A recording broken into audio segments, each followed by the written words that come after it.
Siempre había sentido un vacío al volver de la escuela. La rutina era insoportable, clases que parecían no terminar nunca, compañeros que se conformaban con la mediocridad y un hogar que apenas se notaba cuando llegaba la tarde. Fue en uno de esos días aburridos, mientras repasaba foros extraños y páginas olvidadas de Internet, que Mark, su amigo más cercano y el único que compartía su insomnio digital, le habló de la Dark Web. No es como lo que ves en los videos de terror, hay cosas raras y cosas que realmente te hacen sentir observado, le dijo con una sonrisa que mezclaba emoción y miedo. La curiosidad, siempre traicionera, lo empujó a seguir el consejo. Tras horas de tutoriales, redes de anonimato y enlaces crípticos, finalmente encontró una puerta virtual hacia un laberinto de salas de chat ocultas. La primera impresión fue decepcionante. Usuarios hablando de videojuegos, memes que nadie entendía y enlaces rotos. Nada de misterio real, nada que justificara la adrenalina que prometía Mark.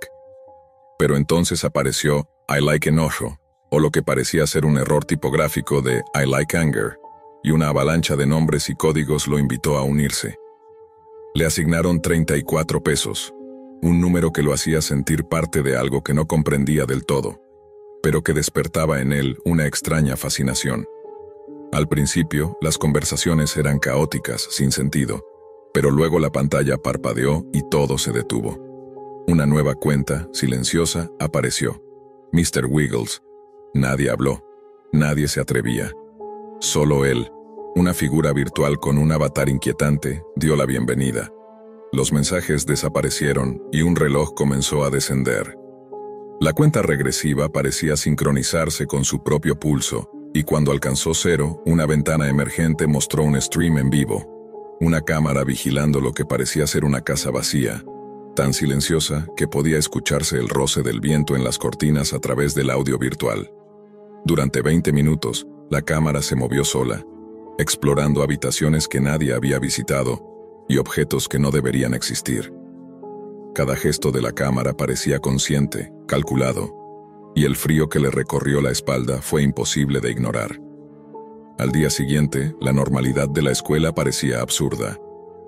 Caminó entre estudiantes que no sospechaban nada de lo que había presenciado, mientras en su bolsillo vibraba el teléfono con la ansiedad de lo que estaba por venir. Después de Walmart, mientras Mark revisaba su propio teléfono con una sonrisa que no alcanzaba sus ojos, la curiosidad lo llevó nuevamente a abrir la sesión de Mr. Wiggles.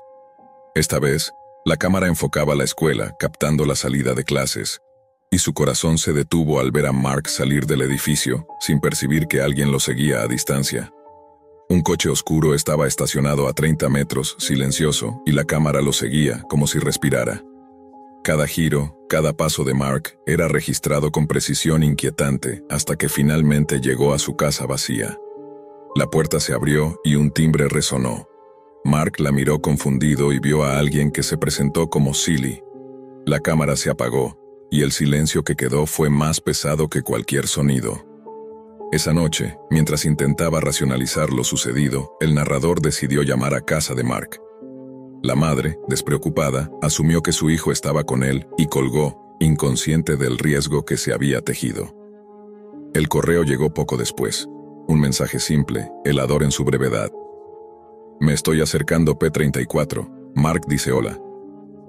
La incredulidad lo hizo vacilar y la policía, incapaz de rastrear un correo perdido en los rincones de la Dark Web, no ofreció ayuda. Mark desapareció. La tentación de la Dark Web se convirtió en un recuerdo que el narrador quiso borrar, pero era demasiado tarde.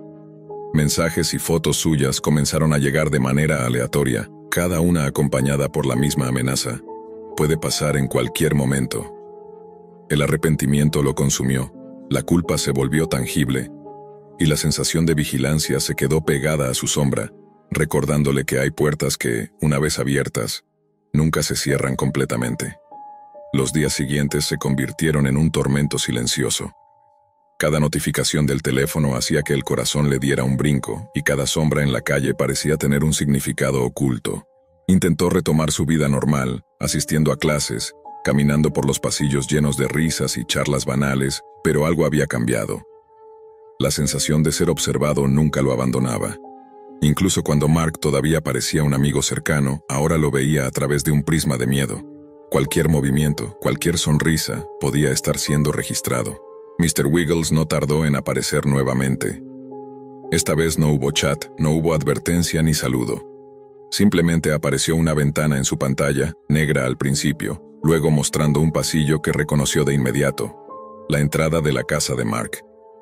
La cámara se movía de manera fluida, como si la estuviera guiando alguien dentro. Los minutos que siguieron parecían eternos. Cada sonido, cada movimiento, era amplificado. Una puerta crujió y él supo que Mark no estaba solo. Sintió un nudo en el estómago al comprender que aquel juego había cruzado la línea entre lo virtual y lo real. El miedo comenzó a infiltrarse en sus noches. Soñaba con la cámara, con Mr. Wiggles y con Silly. En sus sueños, la figura oscura siempre estaba detrás de él, observando, esperando. Cada mañana despertaba con el sudor pegado a la piel y la sensación de que algo había cambiado mientras dormía, como si la cámara hubiera estado dentro de su habitación mientras él dormía. Intentó desconectarse, borrar todo rastro, pero la Dark Web es un laberinto sin salida. IP34 no podía simplemente desaparecer. Un día, la cámara apareció enfocando su propia casa. La habitación estaba intacta, pero la presencia era innegable. Mr. Wiggles parecía jugar con la distancia, con el tiempo, con la mente de quien miraba. Comenzó a recibir mensajes adicionales, fotos de objetos que le pertenecían, tomadas de manera que nadie más podía acceder a ellas, cada una con frases que giraban en torno al azar y al destino. Puede pasar en cualquier momento, repetido una y otra vez, siempre como un recordatorio de vulnerabilidad. La línea entre lo real y lo virtual se desdibujaba más cada día. Mark ya no aparecía en la escuela con la misma frecuencia. Sus padres parecían distraídos, sin notar la tensión que crecía en el aire. El narrador intentaba mantener la calma, pero cada vez que entraba al teléfono, cada vez que un correo aparecía de Mr. Wiggles, un escalofrío recorría su espalda. La sensación de estar siendo perseguido no era un simple miedo, era una certeza silenciosa que pesaba sobre él, y la culpa por haber introducido a Mark en aquel mundo le mordía cada pensamiento. Entonces, en un intento de entender, comenzó a observar los patrones. Mr. Wiggles parecía disfrutar de la espera, de la anticipación. Nunca mostraba su rostro, nunca hablaba, solo aparecía en la pantalla, manipulando la realidad como un director invisible. Los rastros de su presencia se sentían en cada ventana abierta, en cada enlace visitado, incluso en los mensajes aparentemente inocuos que llegaban a su correo. Cada fotografía, cada imagen enviada, era un recordatorio de que alguien más sabía exactamente dónde estaba, qué hacía y cómo se sentía. El miedo se convirtió en obsesión. Ya no podía ignorar las notificaciones ni los sonidos de la computadora. Su rutina se fragmentó. La escuela se volvió secundaria frente a la tensión que crecía con cada mensaje de Mr. Wiggles. Había noches en que no dormía observando la pantalla en blanco, esperando que algo apareciera, temiendo que la cámara ya no estuviera limitada a la distancia. Mark desapareció de manera intermitente, y cada vez que lo veía en la cámara lo sentía más distante, más atrapado en un juego que él mismo no había pedido. Las semanas siguientes se convirtieron en un tormento incesante. El narrador ya no podía diferenciar entre realidad y vigilancia digital. Cada sombra, cada sonido, cada notificación parecía contener la presencia de Mr. Wiggles. La cámara aparecía a cualquier hora, enfocando lugares familiares, siempre mostrando detalles que nadie más podía conocer. Incluso su habitación, su escritorio, la calle frente a su casa, todo era monitoreado, como si la pantalla de su computadora se hubiera convertido en una ventana hacia un mundo paralelo donde él era solo un peón. Mark desapareció por completo. La policía nunca encontró nada, y los intentos de buscarlo a través de la Dark Web eran inútiles. Las salas de chat se vaciaban cuando Mr. Wiggles aparecía, dejando solo silencio y su avatar inquietante flotando en la pantalla. El narrador, atrapado entre el miedo y la culpa, comenzó a recibir fotos de sí mismo, tomadas en lugares públicos, en la calle, en la escuela, siempre con la misma frase: puede pasar en cualquier momento. Cada imagen era una confirmación de que el juego no tenía límites y que Mr. Wiggles podía estar más cerca de lo que parecía.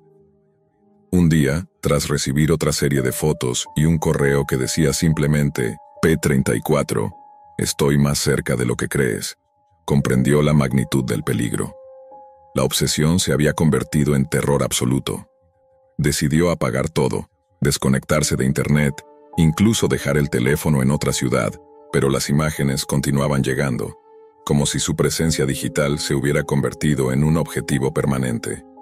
La culpa por haber involucrado a Mark lo consumía. Si no hubiera seguido la sugerencia de su amigo, si no hubiera entrado a esa sala de chat, nada de esto habría ocurrido. Y entonces, la última notificación, un correo con un video adjunto. Lo abrió con manos temblorosas. La cámara mostraba el interior de su propia casa, exactamente como estaba en ese momento. No había nadie a la vista, pero un leve ruido, un paso, la puerta de la habitación que se cerraba lentamente. Todo indicaba que Mr. Wiggles había cruzado la línea entre lo virtual y lo real. El último mensaje del correo decía: «Nos vemos pronto, P34. Silly también vino a saludar a Mark». El narrador comprendió que no había escapatoria. La Dark Web había dejado de ser un simple juego de curiosidad, se había convertido en una amenaza constante y tangible. Mark nunca regresó. El arrepentimiento y el miedo se fundieron en una certeza absoluta. Algunas puertas, una vez abiertas, nunca se cierran, y lo que parecía un aburrido entretenimiento adolescente había terminado por perseguirlos para siempre. La pantalla se apagó sola, pero el sonido de pasos persistía en su mente. Nunca más miró un correo, nunca más entró a internet, pero sabía que la vigilancia no dependía de la computadora, ni de la red, ni siquiera de él. Mr. Wiggles y Silly habían cruzado los límites, y la sensación de ser observado se convirtió en una sombra que nunca se iría. El sonido de los teclados era casi meditativo, un murmullo constante en la habitación iluminada por la fría luz azul de los monitores. Aidan Moreau llevaba más de 10 años en ciberseguridad, rastreando flujos de información robada para agencias gubernamentales y fuerzas policiales, y aún así, cada vez que penetraba en la Deep Web sentía ese hormigueo de incertidumbre mezclado con adrenalina. No era la primera vez que encontraba datos curiosos, ni tampoco la primera vez que otros intentaban comunicarse con él. Pero aquel mensaje, aquel simple, «sé que buscas algo, te ayudo si escuchas», tenía un tono distinto. Lo leyó y sin pensar demasiado respondió con sarcasmo, como si se tratara de un niño jugando a ser espía. La respuesta llegó rápida, con una advertencia tan simple como escalofriante: «No me subestimes». Y luego, la conexión se cortó.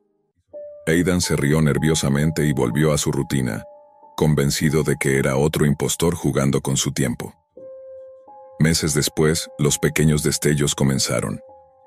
Compañeros en la oficina de ciberseguridad comenzaron a reportar coordenadas parpadeantes en sus pantallas, mapas digitales que aparecían y desaparecían sin motivo aparente, sin rastros de intrusión, sin virus ni malware. Cada coordenada apuntaba a lugares olvidados, zonas que no tenían sentido, hasta que se cruzaron con los informes policiales. Hombres y mujeres desaparecidos, asesinatos sin resolver, cuerpos que nunca fueron encontrados. Aidan verificó los registros con un escepticismo que se fue tornando en horror. Las coordenadas coincidían con víctimas que nadie había logrado encontrar. El siguiente mensaje llegó directo a su bandeja personal: «Has sido elegido para la verdad». No había remitente, no había dirección, ningún rastro digital que pudiera seguirse. Las nuevas coordenadas llevaban a búnkers abandonados de la Guerra Fría, estructuras oxidadas y olvidadas en bosques remotos y montañas.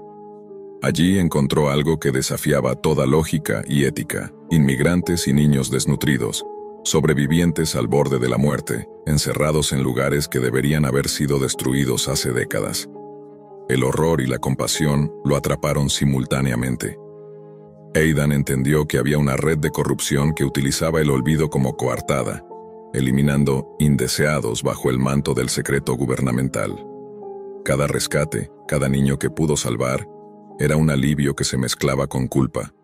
Recordaba su escepticismo inicial, su sarcasmo ante aquel mensaje anónimo que podría haberlo salvado de noches de incertidumbre y vidas de sufrimiento.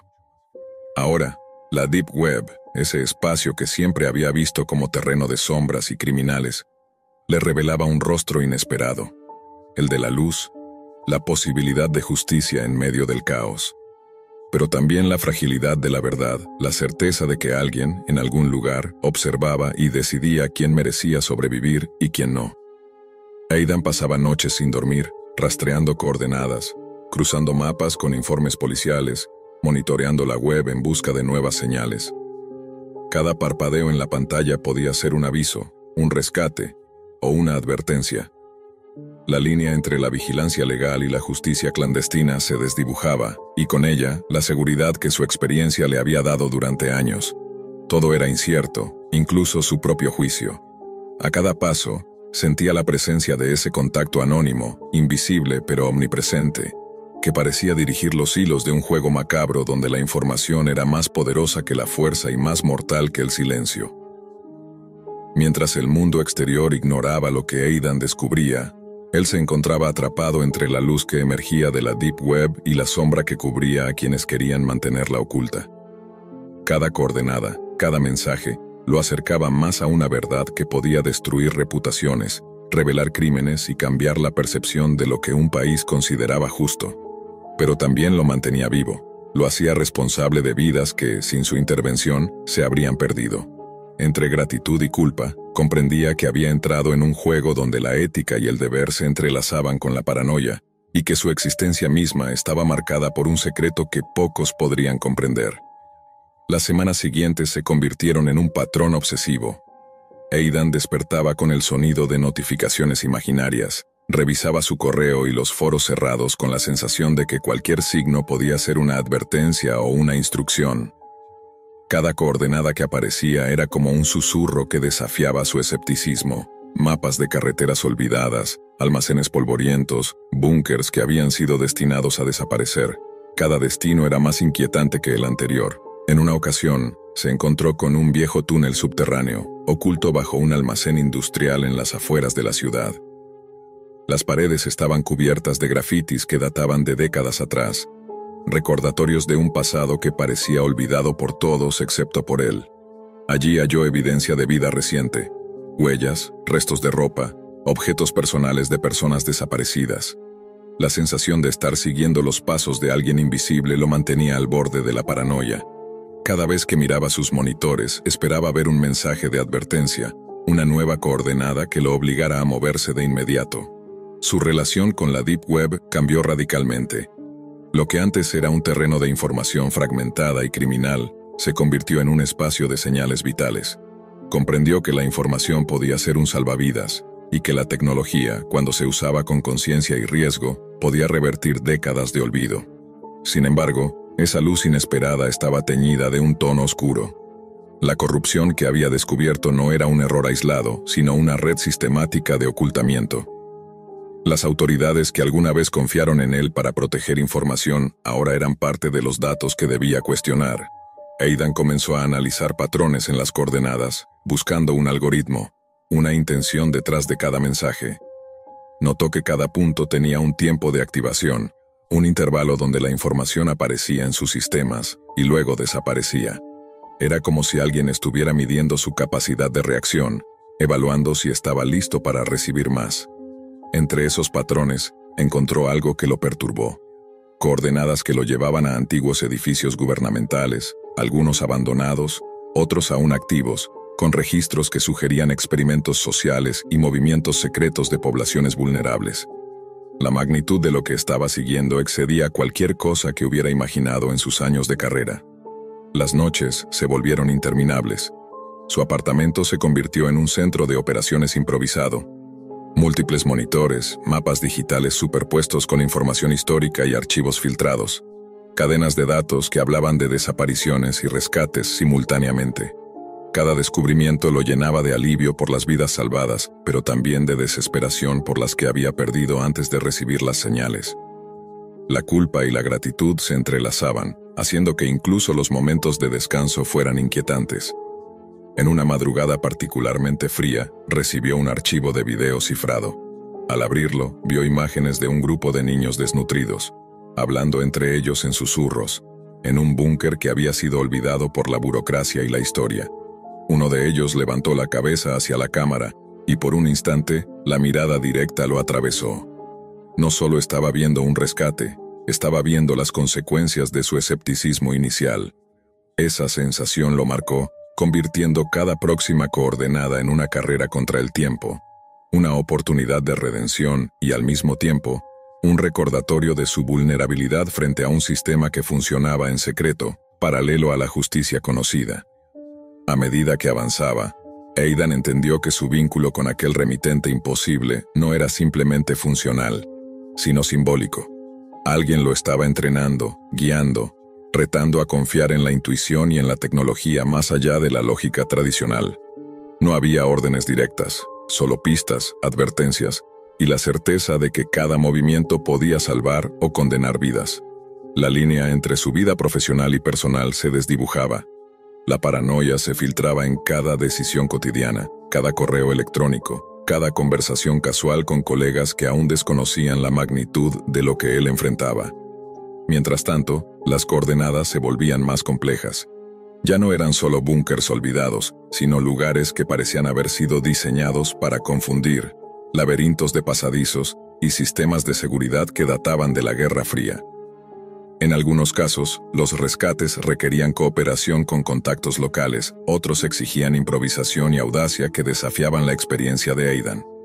Cada operación aumentaba su confianza y al mismo tiempo lo acercaba a una comprensión inquietante. La Deep Web no solo revelaba corrupción y crimen, sino también la capacidad humana de supervivencia y la ética en acción cuando se enfrentaba a lo imposible. Con cada nuevo búnker y coordenada, Aidan se volvió más meticuloso, más cauteloso, pero también más consciente del peso de su responsabilidad. Sabía que cada decisión podía significar la vida o la muerte de personas atrapadas por la indiferencia o la corrupción. La sensación de vigilancia constante lo acompañaba, como si el remitente invisible lo observara, evaluara su ética, midiera su compromiso. Y a pesar del miedo, comenzó a confiar en esos indicios que al principio había desestimado con sarcasmo. Una tarde, mientras analizaba un conjunto de coordenadas recientes, notó un patrón que lo hizo detenerse. Las ubicaciones formaban una especie de mapa, un diseño que parecía señalar los centros neurálgicos de operaciones clandestinas. No eran puntos aislados. Estaban conectados por rutas antiguas, olvidadas por la administración oficial, pero preservadas por el tiempo y por quienes operaban en secreto. Cada búnker que había visitado encajaba en ese mapa como piezas de un rompecabezas macabro. El último conjunto de coordenadas lo condujo a un complejo subterráneo bajo un hospital abandonado, un lugar que había sido planeado como refugio durante la Guerra Fría. Allí encontró más niños y adultos en condiciones críticas, sujetos a la negligencia sistemática que Aidan apenas podía comprender. La intervención inmediata salvó vidas, pero dejó en evidencia la magnitud de la red de corrupción, documentos, registros de movimientos de población y órdenes administrativas que implicaban a funcionarios de alto nivel. Cada archivo que revisaba confirmaba lo que ya sospechaba. Las desapariciones y asesinatos no eran errores aislados. Eran parte de un sistema calculado para eliminar indeseables y mantener la apariencia de normalidad. Cuando regresó a su departamento, exhausto y emocionalmente drenado, encontró un último mensaje. Esta vez no era una coordenada ni un aviso, era una línea simple. Has hecho lo que pocos podrían. La verdad puede ser peligrosa, pero ahora sabes cómo iluminar la oscuridad. Aidan comprendió que su papel no era solo seguir órdenes ni rescatar a los olvidados. Había sido entrenado, evaluado y elegido para convertirse en un vigilante invisible, un intermediario entre la información secreta y la acción humana. La Deep Web, que siempre había considerado un terreno de sombras, se reveló como una herramienta compleja, capaz de exponer la corrupción y, al mismo tiempo, revelar la verdad a tiempo, ofrecer la posibilidad de justicia y salvación. La incertidumbre seguía allí, porque nunca sabría quién enviaba las coordenadas, ni hasta qué punto estaba seguro de sus movimientos. Pero ahora entendía que la luz podía surgir en los lugares más inesperados, incluso en un mundo que muchos temían explorar. Aidan miró los monitores, las coordenadas parpadeantes, los mapas que habían guiado su viaje. Sintió gratitud por las vidas que había salvado y, al mismo tiempo, un peso constante por las que no pudo alcanzar antes. Sabía que su trabajo no terminaba. La Deep Web seguiría revelando secretos, y él, Ahora consciente del valor de la información y de la acción, estaba dispuesto a enfrentar la oscuridad para proteger a los vulnerables. Había aprendido que la verdad, por más aterradora que fuera, podía convertirse en un faro, y que la ética, la dedicación y la intuición podían transformar la tecnología en un salvavidas. Mientras cerraba su ordenador y se reclinaba en la silla, la ciudad seguía ignorante del juego que había ocurrido en la sombra de sus calles, y Aidan entendió que, a veces, la justicia no espera reconocimiento. Se practica en silencio, guiada por coordenadas ocultas y manos dispuestas a actuar. La Deep Web, con toda su peligrosidad y misterio, le había enseñado que incluso en el abismo de la información, la luz podía aparecer donde menos se esperaba. El primer recuerdo que tengo de Marina es el de una tarde cualquiera en el campus. Yo acababa de salir de una clase pesada de teoría social, con la cabeza llena de notas inconexas y la urgencia de un café barato de la cafetería universitaria.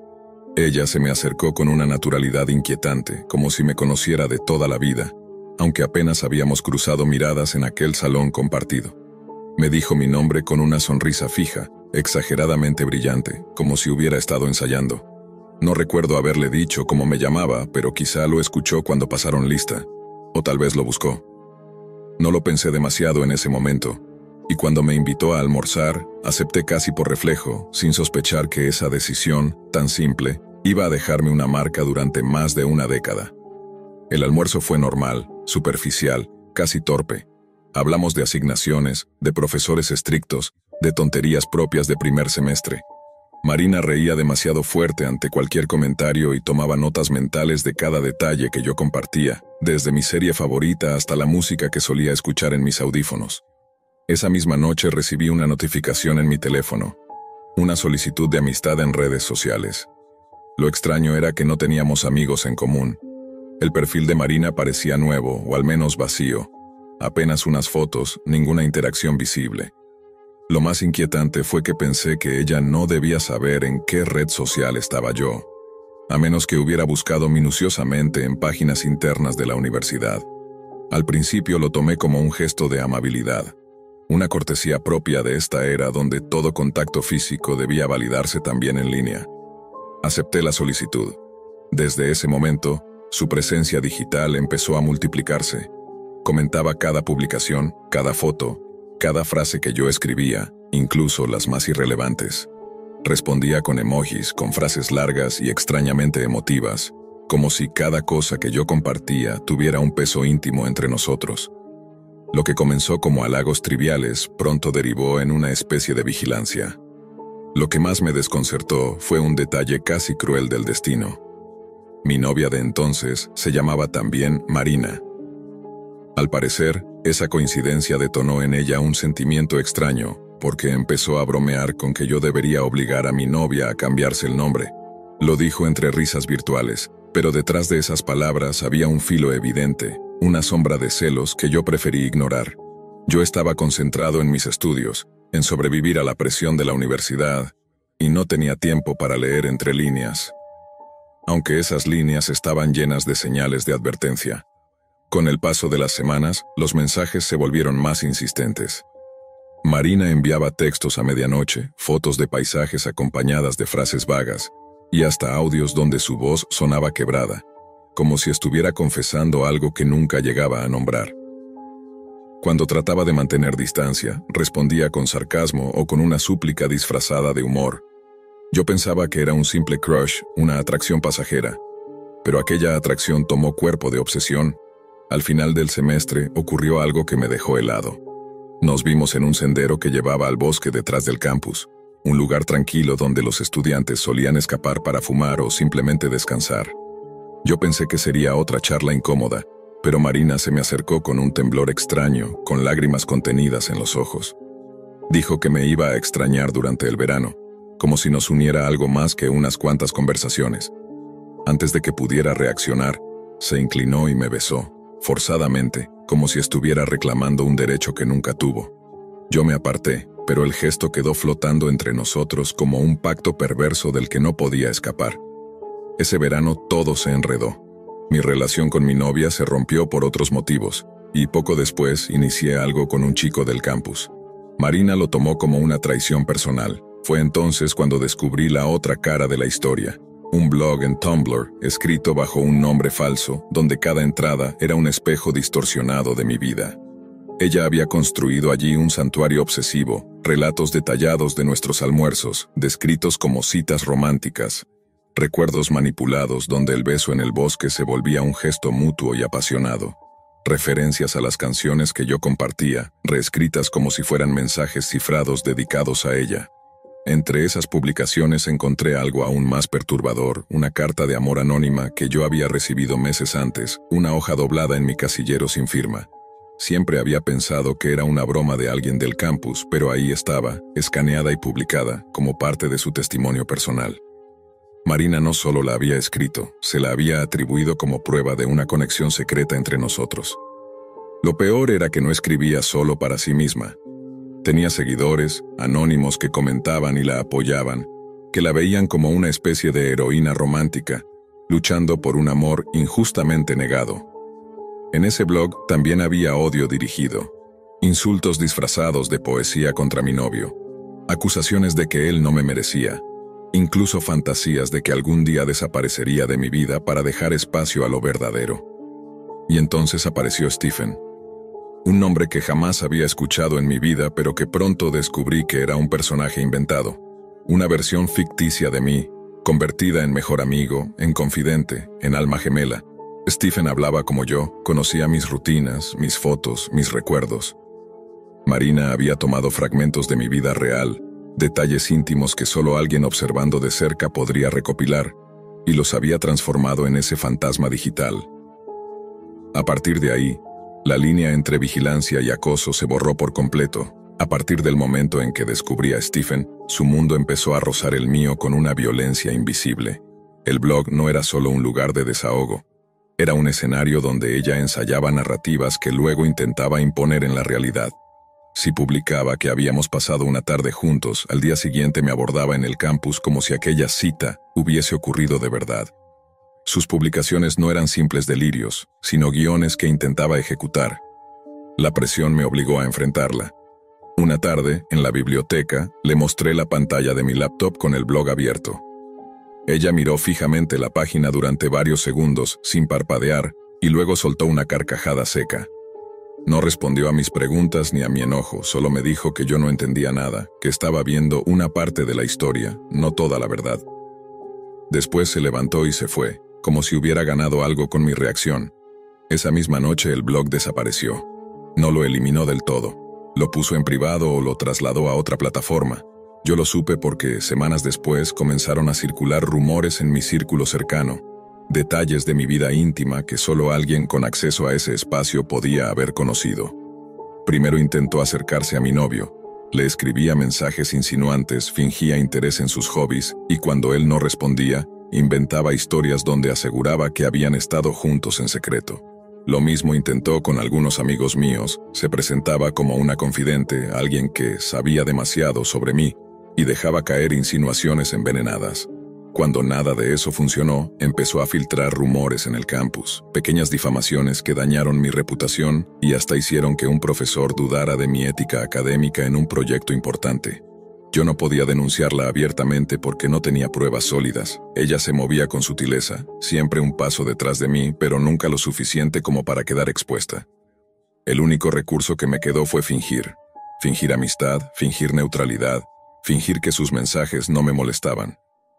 Era como estar atrapado en una obra de teatro escrita por ella, en la que yo era el protagonista y ella la directora invisible. A veces me preguntaba si Marina entendía lo que estaba haciendo o si estaba demasiado inmersa en su propio delirio para reconocerlo. Pasaron los años. Me gradué, conseguí un trabajo lejos de la ciudad universitaria y poco a poco fui reconstruyendo mi vida. Marina desapareció de mi entorno inmediato, aunque de vez en cuando llegaban rumores vagos, que se había mudado, que había intentado escribir un libro, que había cambiado de nombre en línea. No le presté atención. Pensé que había quedado atrás como una cicatriz incómoda, hasta que un día, sin previo aviso, recibí un mensaje en una red social. Era un perfil nuevo, aparentemente masculino. Las primeras palabras me dejaron helado. Me hablaba como si fuese yo mismo, contando anécdotas de mi infancia, referencias a mis gustos musicales, detalles que nadie fuera de mi círculo íntimo podía conocer. Al principio pensé que era un viejo amigo jugando conmigo, pero luego vi el patrón. Este chico me confesaba que siempre había estado cerca, que siempre me había entendido mejor que nadie, que lo nuestro estaba escrito desde hacía años. Reconocí la voz detrás de ese disfraz digital. Era Marina, fingiendo ser otro para acercarse de nuevo. El bombardeo de mensajes se volvió frenético. Ella escribía párrafos enteros donde decía que había descubierto su verdadero género, que ahora era la versión perfecta de lo que yo siempre había necesitado. Incluía fotos editadas, recortes de mis propias publicaciones, fragmentos de mis historias personales reescritas como si fueran suyas. Me apropiaba de mi identidad y me la devolvía deformada. Lo bloqueé en todas partes. Cambié correos, números, configuraciones de privacidad. Durante un tiempo funcionó hasta que finalmente dejé de recibir señales. Me convencí de que la historia había llegado a su fin, aunque una parte de mí sabía que la obsesión rara vez muere. Solo se esconde, espera, muta. 12 años después, cuando ya vivía otra vida, nuevo trabajo, nuevas relaciones, un círculo completamente distinto, volvió el eco. Una notificación en mi teléfono. Una solicitud de amistad. El nombre era extraño, pero la foto de perfil tenía algo inquietantemente familiar en la mirada. Al abrirlo, me encontré con un espacio vacío, sin publicaciones, sin amigos, sin nada. Solo esa solicitud, flotando en la pantalla como un recordatorio de que el pasado nunca había terminado. Y fue entonces cuando sentí verdadero miedo. No tanto por lo que podía hacer ahora, sino por lo que pudo haber hecho en todo ese tiempo a mis espaldas. ¿Qué blogs escondidos seguirían activos? ¿Qué foros de la Deep Web estarían alimentando su versión de nuestra historia? ¿Qué rastros de mí habría sembrado en rincones invisibles de Internet, convertidos en parte de una narrativa donde yo jamás tuve control? Apreté el botón de rechazar, pero la sensación no se fue. Porque en algún lugar, detrás de otra máscara, detrás de otra cuenta desierta, sé que Marina sigue escribiendo. Tenía apenas 12 años cuando descubrí DeviantArt. Para mí era un universo inmenso donde miles de personas compartían dibujos, historietas y personajes inventados. Era el lugar perfecto para un niño que apenas empezaba a experimentar con bocetos digitales en el viejo programa de dibujo que mi computadora podía soportar. Mis padres, sin embargo, eran paranoicos respecto a Internet. Me repetían a diario que no hablara con extraños, que nunca diera mi nombre real y que desconfiara de cualquiera que mostrara demasiado interés. Yo los escuchaba, asentía, pero como muchos chicos a esa edad, sentía que esas reglas eran exageradas. La primera vez que alguien me escribió un comentario en una de mis publicaciones, sentí una mezcla de orgullo y adrenalina. Era un dibujo torpe, un fanart de un videojuego que adoraba, y el usuario que lo comentó tenía un nombre que inmediatamente llamó mi atención: Joker. Su foto de perfil era obvia, el villano de DC, con esa sonrisa torcida y los ojos brillantes. Lo primero que pensé fue que era alguien mayor, quizá un adolescente, y que nunca repararía demasiado en mí. Pero me respondió de inmediato con un «Me gusta tu estilo, sigue practicando». Ese pequeño reconocimiento me enganchó. Los días siguientes se volvieron una rutina. Me conectaba apenas volvía del colegio, revisaba mis mensajes y siempre había algo de Joker. Al inicio eran conversaciones triviales, videojuegos, caricaturas, los memes que circulaban en ese entonces. Hablaba como un chico normal, con bromas rápidas y hasta algo torpes. Yo reía con cada ocurrencia suya y sentía que había encontrado a alguien que entendía mis gustos mejor que mis compañeros de clase. Pero poco a poco el tono empezó a cambiar. Primero fueron las bromas oscuras, comentarios sobre lo inútil que era la gente, sobre lo estúpido del mundo. Frases dichas con tal naturalidad que parecían chistes, pero dejaban un eco extraño. «A veces pienso que todos merecen un buen colapso», escribió un día, y aunque lo acompañó con un emoji de risa, yo me quedé mirando esas palabras sin saber cómo responder. Me limité a soltar un jajaja nervioso, como si ignorar el trasfondo lo hiciera menos inquietante. Luego llegaron las confesiones. Una noche, mientras yo le hablaba sobre un dibujo nuevo que había subido, me soltó sin preámbulos: «Estoy cansado de todo, pienso en desaparecer». Me quedé congelado frente a la pantalla. Tenía 12 años, no sabía nada de la vida. mucho menos de cómo consolar a alguien que decía cosas así. Escribí lo primero que me vino. ¿Desaparecer cómo? Joker tardó varios minutos en contestar hasta que apareció un mensaje largo, detallando cómo fantaseaba con hacerse daño. No entendía si era un juego retorcido o si realmente hablaba en serio, pero cada palabra me presionaba a no dejarlo solo. «Eres el único que me escucha», me repetía. «Si no te tuviera a ti, ya me habría ido». Sentí un peso insoportable. Era un niño, y de repente cargaba con la vida de alguien que parecía depender únicamente de mis respuestas. Pasaba horas escribiendo cosas como «no lo hagas», «mañana será mejor» o «piensa en todo lo que aún puedes hacer». Me aterraba equivocarme, escribir algo malo y que eso lo empujara al borde. Lo peor llegó cuando mi laptop se averió. Estuve 3 días sin poder conectarme y cuando finalmente volví a DeviantArt, encontré mi bandeja saturada con docenas de mensajes. Todos eran de Joker. El primero era un simple «¿estás ahí?». Luego, «me siento raro, necesito hablar contigo». Después, los textos se volvieron frenéticos, escritos con mayúsculas, acusándome de abandonarlo. El último mensaje incluía una foto, un brazo con cortes frescos, sangre resbalando y debajo la frase «si contestas no lo volveré a hacer». El corazón me martillaba el pecho. No podía procesar lo que veía.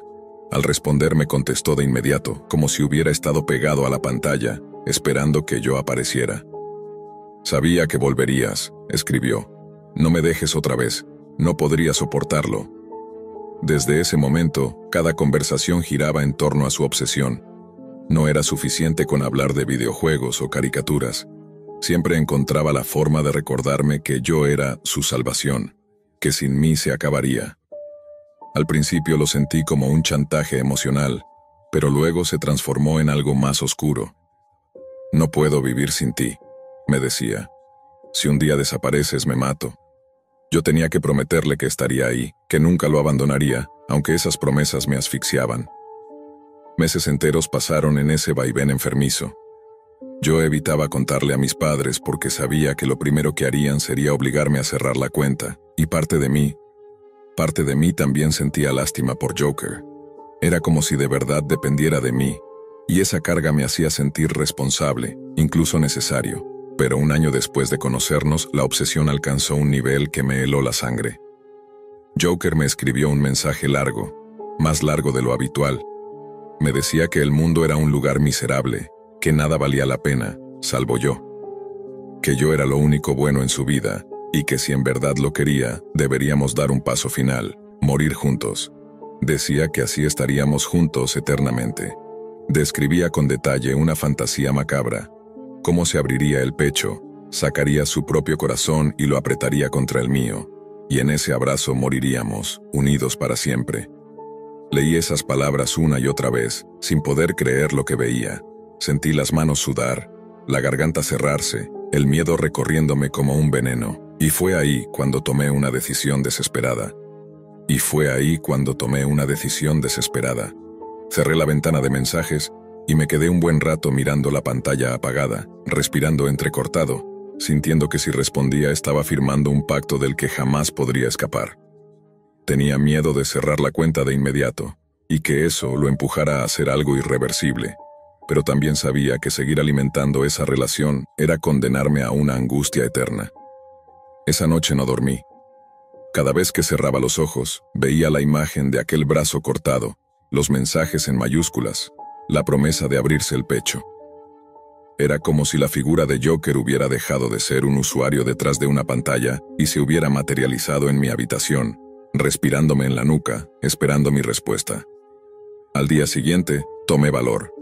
Fui a DeviantArt, revisé los mensajes no leídos y vi que había escrito otra avalancha de párrafos, todos pidiéndome que contestara, que no lo abandonara, que él ya tenía todo planeado.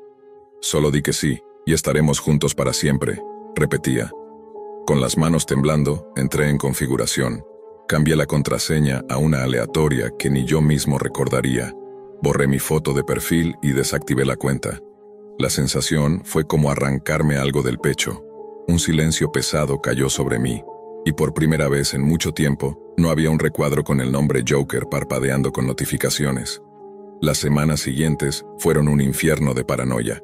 Cada vez que escuchaba un sonido extraño en mi computadora o veía un mensaje nuevo en cualquier red social, temía que fuera él, que de alguna manera hubiera encontrado la forma de rastrearme. Soñaba con su foto de perfil, con la sonrisa torcida, con su voz inexistente pronunciando mi nombre. Incluso al caminar en la calle, sentía la sospecha de que algún desconocido podía ser él, observándome desde la distancia. Con el tiempo, todo se fue diluyendo. Volví a concentrarme en mis estudios, en mis amigos del colegio, en mi familia. A ratos convencía a mi mente de que Joker había sido solo un chico confundido, alguien perdido en sus propias sombras, que finalmente encontraría otra salida. Pero otras veces la duda me taladraba. ¿Y si realmente hizo lo que me describió? ¿Y si mi silencio fue la chispa final? Nunca volví a DeviantArt. Nunca intenté recuperar aquella cuenta. El miedo a encontrar otro mensaje esperando, una confesión definitiva, era más fuerte que cualquier nostalgia. Han pasado años desde entonces, y todavía cuando pienso en esa etapa, siento un escalofrío. Internet guarda miles de rostros, pero algunos no son lo que parecen. Algunos se disfrazan de compañeros de juegos y risas, hasta que revelan un vacío que amenaza con tragarte. Joker no era solo un usuario detrás de un avatar. Joker era una obsesión hecha carne en palabras digitales, un recordatorio brutal de que en la red puede ser la salvación de alguien o su condena. Y yo, con apenas 12 años, fui arrastrado al centro de esa tormenta. Lo único que me queda es la certeza de que hice lo que tenía que hacer. Pero aún hoy, cuando escucho la risa chillona de ese villano en alguna caricatura, no pienso en el cómic ni en el cine. Pienso en un chico sin nombre que me dijo un día que se abriría el pecho para entregarme su corazón, y en que jamás sabré si lo cumplió. Eddie Clark había pasado demasiadas noches frente a la pantalla, con los ojos ardiendo por el brillo del monitor y las manos temblorosas de tanto café barato. Su vida como periodista freelance especializado en cibercrimen nunca le había dado dinero, pero sí un extraño prestigio en ciertos foros. Lo conocían como alguien que se atrevía a leer lo que otros no querían ni imaginar. A cambio de eso, cargaba con un insomnio crónico, la paranoia de que siempre había alguien más al otro lado del cable y un sentimiento que nunca lograba arrancarse de la piel, la certeza de que estaba jugando con puertas que jamás deberían abrirse. Una madrugada, navegando por directorios oxidados de la Deep Web, Eddie se topó con un enlace titulado HauntedAmazon.com. El nombre parecía una broma barata, un intento de parodia del gigante del comercio electrónico, pero al cargar la página notó algo distinto. El diseño parecía extraído de los 90, con tipografía monótona, imágenes borrosas y menús desplegables que crujían como madera vieja. No había carritos de compra ni botones de pago tradicionales. Cada producto estaba acompañado por un párrafo perturbador, escrito como una mezcla de catálogo comercial y confesión religiosa. Había sillones carbonizados descritos como tronos de ángeles caídos. Había frascos que supuestamente contenían fragmentos de almas de caníbales arrepentidos. Había vestidos de novia exhibidos en maniquíes fotografiados en lugares absurdamente siniestros, un funeral con ataúdes abiertos, una cocina donde alguien dormía con la cabeza apoyada sobre la mesa, un baño lleno de velas encendidas. El sitio ofrecía espejos que, según el texto, no reflejan tu cara, sino lo que se oculta detrás de ella. Escenas en las que niños eran vigilados por figuras con máscaras de cerdo o mujeres cubiertas de sangre que acariciaban perros como si fueran bebés. Lo más extraño era una sección titulada Inmuebles Imposibles, donde se describían casas en un pueblo llamado Consumption. Casas con pasillos que no terminaban, habitaciones repetidas como en un loop, fachadas que nunca coincidían con el interior. Y en todas se repetía un detalle, un McDonald's en la esquina, como si fuera el único punto de referencia real en medio de la pesadilla. Eddie no podía apartar los ojos. No era la primera vez que veía páginas bizarras en la dark web, pero había algo distinto aquí. Cada producto parecía esperar por un comprador específico. Y entonces lo vio. Una cámara Polaroid, fotografiada sobre una mesa de madera astillada. La descripción era breve, casi insultante en su simpleza. Polaroid SX70, propiedad de Eddie Clark, requiere un secreto personal como pago. El corazón le dio un vuelco. Había visto antes engaños que usaban datos públicos, pero aquello lo mencionaba por su nombre completo. La página no pedía criptomonedas ni transferencias, solo un campo vacío con la instrucción: introduce tu secreto. Eddie sintió un frío en la espalda, como si alguien hubiese estado observándolo a través del monitor. Dudó durante minutos, hasta que un recuerdo que siempre lo había atormentado se coló en su mente. Cuando era adolescente, había visto a un hombre atropellado frente a la escuela. El hombre agonizaba en el suelo y Eddie, en lugar de ayudarlo, huyó, temeroso de que lo descubrieran por haberse escapado de clases. Nunca había contado a nadie aquella cobardía. Con un nudo en la garganta, escribió esas palabras en el formulario y pulsó enviar. La página se refrescó en silencio, sin confirmación ni recibo. Solo apareció un mensaje: tu cobardía ha sido aceptada. El paquete está en camino. Eddie rió nervioso, pensando que había caído en una de esas trampas de roleo que circulaban en la dark web. Cerró la sesión, limpió el historial, borró las cookies y se convenció de que todo había sido un truco. Pero 3 días después, un sobre marrón apareció en la puerta de su apartamento sin remitente ni sello postal. Dentro estaba la cámara Polaroid, exactamente la misma de la fotografía. No tenía instrucciones, ni cables, ni manuales. Solo la cámara y un cartucho de película, aún sellado. Lo primero que hizo fue probarla con un objeto inocente. Tomó una foto de su escritorio. La imagen apareció lentamente, pero en lugar de solo mostrar el caos de papeles y tazas sucias, había un detalle imposible. Detrás de la silla vacía, una sombra humana estaba de pie, mirando hacia la lente. Eddie revisó la habitación, encendió todas las luces, pero estaba solo. Con el corazón golpeando, probó con otra foto, esta vez apuntando al espejo de la sala. El reflejo mostraba su propio rostro, pero detrás, superpuestas como manchas de tinta, aparecían decenas de figuras distorsionadas. Algunas eran monstruos con garras y bocas desproporcionadas. Otras eran simplemente versiones corruptas de sí mismo, con ojos huecos y piel agrietada. Aterrorizado pero fascinado, Eddie comprendió lo que tenía en las manos. La cámara no solo registraba lo visible, sino también aquello que estaba oculto, lo que las personas cargaban por dentro. Decidió probar con conocidos. Fotografiaba a vecinos, colegas, incluso a un tendero del barrio. Cada instantánea revelaba secretos. Un hombre que golpeaba a su esposa, un médico que vendía recetas a drogadictos, una mujer que fingía caridad mientras en el fondo de la foto aparecían montañas de cadáveres infantiles en miniatura. Pronto la tentación se volvió más grande. Eddie comenzó a fotografiar a empresarios, políticos y celebridades locales, y la cámara cumplía su cometido. Mostraba a banqueros rodeados de cuerpos colgantes, doctores encorvados junto a bestias babeantes, socialites abrazadas por demonios de lágrimas negras, constructores sentados en tronos de dinero con edificios derrumbándose a sus pies. Eran imágenes de podredumbre moral, pruebas visuales de corrupción y decadencia. Eddie comenzó a publicar las fotografías en foros de la Deep Web, con descripciones detalladas. No firmaba con su nombre, pero usaba su alias de periodista. Pronto, los foros se incendiaron.